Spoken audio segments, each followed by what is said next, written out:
All right, y'all, this is just a little review of food webs. I know food webs are easy, but some of your answers on the food web Google form did not make a lot of sense. So I'm going to go through these questions that I think are pretty similar to the ones you did. We got this food web with the producers down here. These are the primary consumers. Primary consumers are herbivores. These are the secondary consumers. They are carnivores. And these are the tertiary consumers. Actually, this one's a tertiary consumer. This one's a tertiary and quaternary consumer. So more on that in a minute. All right. What would happen to the number of snakes if disease killed off 75% of the hawk population? Well, here's the hawk population. If this population goes down, what's the relationship between the snake and the hawk? Hawk eats the snake. Energy transfer is what that arrow means. Moving from the snake to the hawk. So if the hawk eats a snake and we have less hawks, the snake population is going to go up. What would happen if the snake population goes up? What would happen to the frogs? The frog population, boys and girls, the frog population is then going to go down because snakes eat frogs, and snakes just went up. What will happen to the cricket population? Well, it's going to go up because there's less frogs to eat the crickets. What effect will this have on the cattails? Cattails then probably go down because the crickets eat the cattails. What will happen to the crickets? What the heck? Oh, I thought that was the same question. It is, but maybe it's saying after the cattails go down, crickets aren't going to have as much food, so they will eventually go down. All right, let's think about number 2 here. Predict what would happen in the following situations. There's more than one correct answer. All right. A, there's very little rain and much of the marsh grass and cattails die off. If these two guys die off, they're your producers.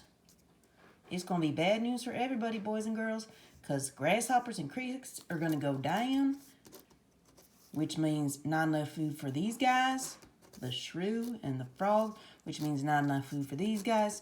So all the populations are going to decrease without the producers. Humans bring cats into the area. Now that's interesting. Humans bring cats into the area. My guess is that the cats are going to eat the shrews. What do you think? Seems like something a cat might like.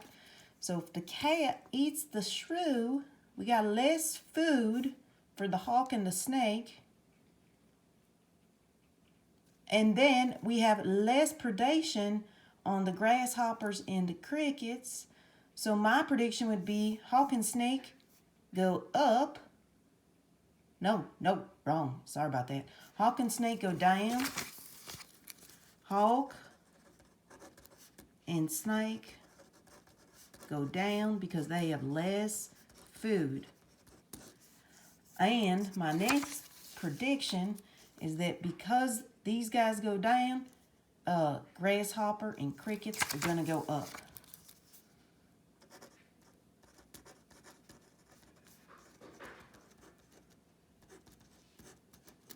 Why?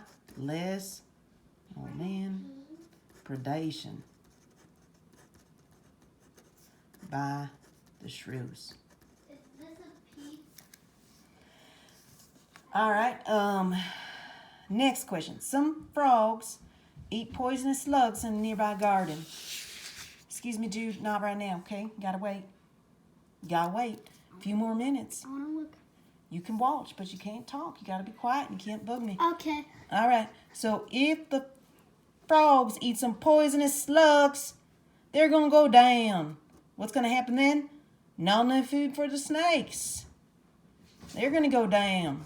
Snakes go down. What's gonna happen? Cricket's gonna go up. Cattails go down. So, snakes go down. Not enough food for them. Crickets go up. Please don't do that, Jude. Not funny. Cattails go down. Now, these are predictions, y'all, so there's going to be lots of other factors. It's not like one thing happens to a garden or one thing happens to a food web, and that's the only thing that happens. You could have any combination of these happening. You could have lack of rainfall and cats in the area. You could have disease affecting the hawks and poisonous slugs eaten by the frogs. You know, life's a pretty big, complex network of interaction. So that's what we're doing here. Just diagramming them and making predictions. Okay? Now, if we place the organisms in this energy pyramid, these will be the producers. So this would be the grass and the cattails. Killed it. Jude says I killed it. He thinks that means I ruined it, but he doesn't know that means I'm a superstar. All right, the next would be the insects, the grasshopper and the crickets. The next would be the shrew and the frog. And then the next would be the snake / the hawk. You could even put the hawk up here on another one if you wanted to, because it's eaten by the snake. This drives home an interesting point. Oftentimes, an organism occupies more than one trophic level if it feeds at different places. So, for example, 1, 2, 3, tertiary consumer. Whoa, you didn't see that. Primary consumer, secondary consumer, tertiary consumer. Now watch it this way. Primary consumer, secondary, tertiary, quaternary. So we got different levels of consumerism based on how many animals were in the food web before that one came along. What I'm saying is these levels aren't stuck in cement. They're flexible, and sometimes an organism can occupy more than one trophic level because it eats at different places in the food web. But you're not going to see something like occupying 3 or 4. It's just kind of like they blend across these lines a little bit. All right, guys, I got to go to bed. Hope you had a nice day, and I'll talk to you soon. Bye.